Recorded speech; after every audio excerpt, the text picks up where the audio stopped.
Bilangan pasal 3 ayat 6 sampai pasal 4 ayat 20. Inilah anak-anak Lewi dengan nama mereka, Gerson, Kehat, dan Merari. Inilah nama anak-anak Gerson dan kaum-kaum mereka.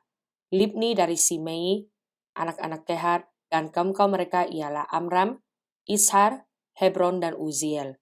Anak-anak Merari dan kaum-kaum mereka ialah Mahil dan Musi. Inilah kaum-kaum orang Lewi yang ada dalam puak-puak mereka. Puak Gerson terdiri dari kaum Libni dan kaum Simei. Itulah kaum-kaum Gerson. Jumlah pencatatan mereka ketika semua laki-laki yang berumur 1 bulan ke atas dicatat ada 7.500 orang. Kaum-kaum Gerson ini berkemah di belakang kemah suci di sebelah barat. Pemimpin puak Gerson ialah Eliasaf bin Lael, yang harus dipelihara oleh Bani Gerson dalam kemah pertemuan, ialah kemah suci dan kemah dengan tudungnya, tirai pintu kemah pertemuan, layar pelataran dan tirai pintu pelataran yang ada sekeliling kemah suci dan mesbah, dan talinya, termasuk segala pekerjaan yang berhubungan dengan semuanya itu. Puak Kehat terdiri dari kaum Amram, kaum Ishar, kaum Hebron, dan kaum Uziel. Itulah kaum-kaum Kehat. Jumlah pencatatan mereka ketika semua laki-laki yang berumur 1 bulan ke atas dicatat ada 8.600 orang, yakni mereka yang memelihara barang-barang kudus. Kaum-kaum Bani Kehat ini berkemah pada sisi kemah suci sebelah selatan. Pemimpin puak Kehat dan kaum-kaumnya ialah Elisafan bin Uziel. Yang harus dipelihara mereka ialah tabur, meja, kandil, mesbah-mesbah, perkakas tempat kudus yang dipakai untuk menyelenggarakan ibadah, juga tirai, termasuk segala pekerjaan yang berhubungan dengan semuanya itu. Adapun pemimpin tertinggi orang Lewi ialah Eleazar, anak Imam Harun, yang mengawasi mereka yang memelihara barang-barang kudus. Puak Merari terdiri dari kaum Mahli dan kaum Musi. Itulah kaum-kaum Merari. Jumlah pencatatan mereka ketika semua laki-laki yang berumur 1 bulan ke atas dicatat ada 6.200 orang. Pemimpin puak Merari dan kaum-kaumnya ialah Zuriel bin Abihail. Mereka berkemah pada sisi kemah suci sebelah utara. Yang ditugaskan kepada Bani Merari untuk dipelihara ialah papan kemah suci, kayu lintangnya, tiang-tiangnya, alasnya, segala perabotannya, termasuk segala pekerjaan yang berhubungan dengan semuanya itu. Juga tiang pelataran sekelilingnya, alas, patok dan talinya, yang berkemah di depan kemah suci di sebelah timur. Di depan kemah pertemuan ialah Musa dan Harun serta anak-anaknya, yang mengerjakan tugas pemeliharaan tempat kudus bagi orang Israel. Tetapi orang awam yang mendekat haruslah dihukum mati. Jumlah orang Lewi yang sesuai dengan titah Tuhan dicatat oleh Musa dan Harun, menurut kaum-kaum mereka, yakni semua laki-laki yang berumur 1 bulan ke atas, ada 22.000 orang. Lalu berfirmanlah Tuhan kepada Musa, catatlah semua anak sulung laki-laki Israel yang berumur 1 bulan ke atas. Lalu hitunglah jumlah mereka, dan ambillah orang-orang Lewi bagiku. Akulah Tuhan. Sebagai ganti semua anak sulung yang ada pada orang Israel, juga hewan orang Lewi, ganti semua anak sulung di antara hewan orang Israel. Maka Musa mencatat semua anak sulung yang ada pada orang Israel, seperti yang diperintahkan Tuhan kepadanya. Semua anak sulung laki-laki yang dicatat namanya dalam pencatatan itu, yakni yang berumur 1 bulan ke atas, ada 22.273 orang. Lalu berfirmanlah Tuhan kepada Musa, ambillah orang Lewi ganti semua anak sulung yang ada pada orang Israel, juga hewan orang Lewi ganti hewan mereka, supaya orang Lewi itu menjadi kepunyaanku. Akulah Tuhan. Sebagai uang tebusan untuk ke-273 anak sulung Israel yang melebihi jumlah orang Lewi itu, haruslah engkau mengambil 5 shikal seorang, engkau harus mengambilnya menurut shikal kudus. Shikal ini 20 gera beratnya. Berikanlah perak itu kepada Harun dan anak-anaknya sebagai uang tebusan untuk orang-orang yang kelebihan itu. Lalu Musa mengambil uang tebusan untuk orang-orang yang melebihi jumlah mereka yang telah ditebus oleh orang Lewi itu. Daripada anak-anak sulung Israel, diambilnya perak itu, 1.365 shikal, ditimbang menurut shikal kudus, maka Musa memberikan uang tebusan itu kepada Harun dan anak-anaknya sesuai dengan titah Tuhan, seperti yang diperintahkan Tuhan kepada Musa. Tuhan berfirman kepada Musa dan Harun, "Hitunglah jumlah Bani Kehat sebagai suatu golongan tersendiri di antara Bani Lewi, menurut kaum-kaum yang ada dalam puak mereka. Hitunglah yang berumur 30 tahun ke atas sampai yang berumur 50 tahun. Semua orang yang kena wajib tugas, supaya mereka melakukan pekerjaan di kemah pertemuan. Pekerjaan jabatan orang Kehat di kemah pertemuan ialah mengurus barang-barang yang maha kudus.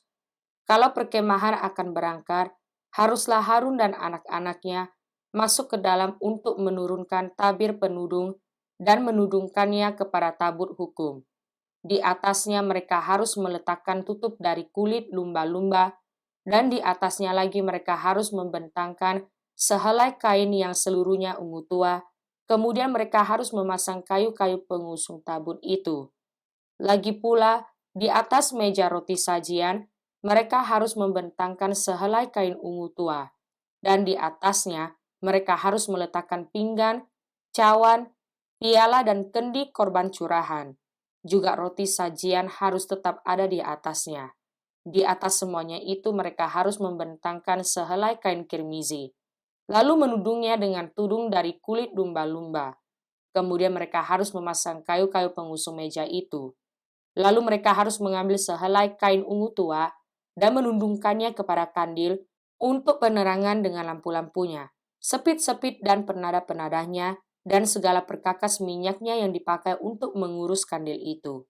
Dan mereka harus meletakkannya dengan segala perkakasnya ke atas tudung dari kulit lumba-lumba dan meletakkannya di atas usungan. Di atas mezbah dari emas itu, mereka harus membentangkan sehelai kain ungu tua dan menundunginya dengan tudung dari kulit lumba-lumba. Kemudian mereka harus memasang kayu-kayu pengusung mezbah itu. Lalu mereka harus mengambil segala perkakas yang dipakai untuk menyelenggarakan kebaktian di tempat kudus, meletakkannya di atas sehelai kain ungu tua, dan menundunginya dengan tudung dari kulit lumba-lumba, kemudian meletakkannya di atas usungan. Dan mereka harus membersihkan mezbah itu dari abu, lalu membentangkan sehelai kain ungu muda di atasnya. Sesudah itu meletakkan di atasnya segala perkakasnya yang dipakai untuk mengurusnya, yakni perbaraan, garpu, penyodok, bokor penyiraman, segala perkakas mezbah itu, dan di atasnya mereka harus membentangkan tutup dari kulit lumba-lumba, kemudian mereka harus memasang kayu pengusung mezbah itu. Setelah Harun dan anak-anaknya selesai menundungi barang-barang kudus dan segala perkakas tempat kudus, pada waktu perkemahan akan berangkat, barulah orang Kehat boleh masuk ke dalam untuk mengangkat barang-barang itu. Tetapi janganlah mereka kena kepada barang-barang kudus itu, nanti mereka mati. Jadi itulah barang-barang di kemah pertemuan yang harus diangkat Bani Kehat. Tetapi Eleazar, anak Imam Harun, bertanggung jawab atas minyak untuk penerangan, ukupan dari wangi-wangian, korban sajian yang tetap dan minyak urapan. Ia bertanggung jawab atas segenap kemah suci dan segala isinya, yakni barang-barang kudus dan perabotannya. Tuhan berfirman kepada Musa dan Harun, "Perhatikanlah supaya puak Kehat dan kaum-kaumnya jangan musnah binasa dari tengah-tengah orang Lewi. Inilah yang harus kamu lakukan bagi mereka, supaya mereka tinggal hidup dan jangan mati.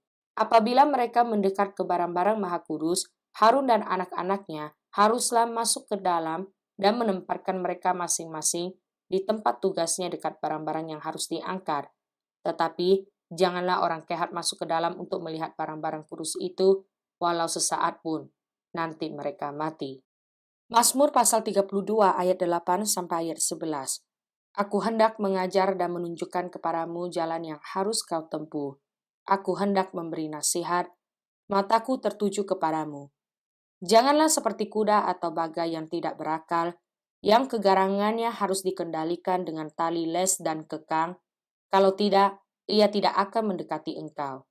Banyak kesakitan diderita orang fasik, tetapi orang percaya kepada Tuhan dikelilinginya dengan kasih setia.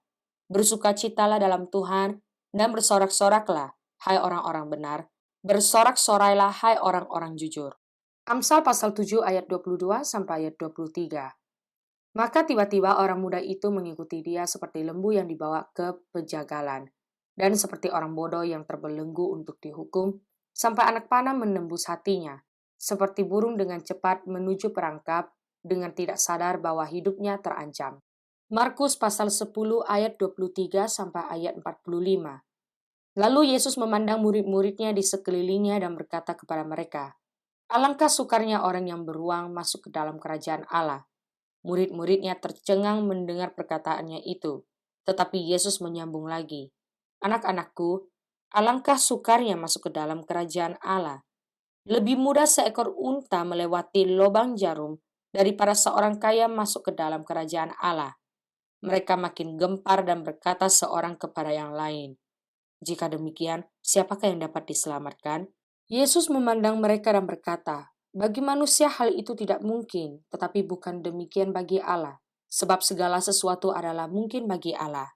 Berkatalah Petrus kepada Yesus, "Kami ini telah meninggalkan segala sesuatu dan mengikut Engkau." Jawab Yesus, "Aku berkata kepadamu, sesungguhnya setiap orang yang karena aku dan karena Injil meninggalkan rumahnya, saudaranya laki-laki atau saudaranya perempuan, ibunya atau bapaknya, anak-anaknya atau ladangnya, orang itu sekarang pada masa ini juga akan menerima kembali 100 kali lipat. Rumah, saudara laki-laki, saudara perempuan, ibu, anak dan ladang, sekalipun disertai berbagai penganiayaan, dan pada zaman yang akan datang ia akan menerima hidup yang kekal. Tetapi banyak orang yang terdahulu akan menjadi yang terakhir, dan yang terakhir akan menjadi yang terdahulu." Yesus dan murid-muridnya sedang dalam perjalanan ke Yerusalem dan Yesus berjalan di depan. Murid-murid merasa cemas dan juga orang-orang yang mengikuti dia dari belakang merasa takut.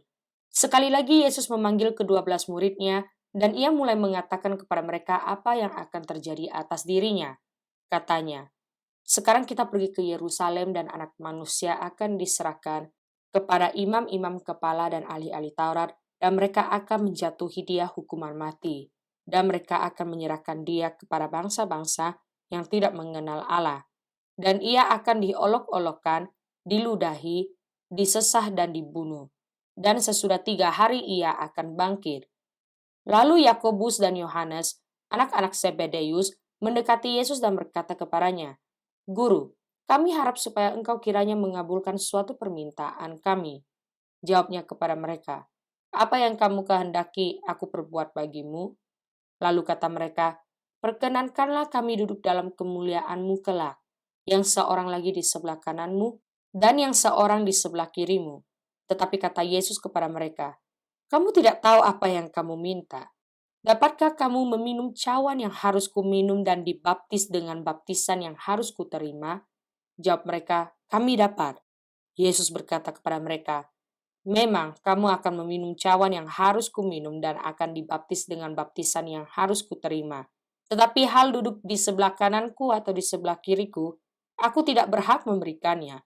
Itu akan diberikan kepada orang-orang bagi siapa itu telah disediakan." Mendengar itu ke-10 murid yang lain menjadi marah kepada Yakobus dan Yohanes. Tetapi Yesus memanggil mereka lalu berkata, "Kamu tahu bahwa mereka yang disebut pemerintah bangsa-bangsa memerintah rakyatnya dengan tangan besi, dan pembesar-pembesarnya menjalankan kuasanya dengan keras atas mereka. Tidaklah demikian di antara kamu. Barang siapa ingin menjadi besar di antara kamu, hendaklah ia menjadi pelayanmu. Dan barang siapa ingin menjadi yang terkemuka di antara kamu, hendaklah ia menjadi hamba untuk semuanya. Karena Anak Manusia juga datang bukan untuk dilayani, melainkan untuk melayani dan untuk memberikan nyawanya menjadi tebusan bagi banyak orang."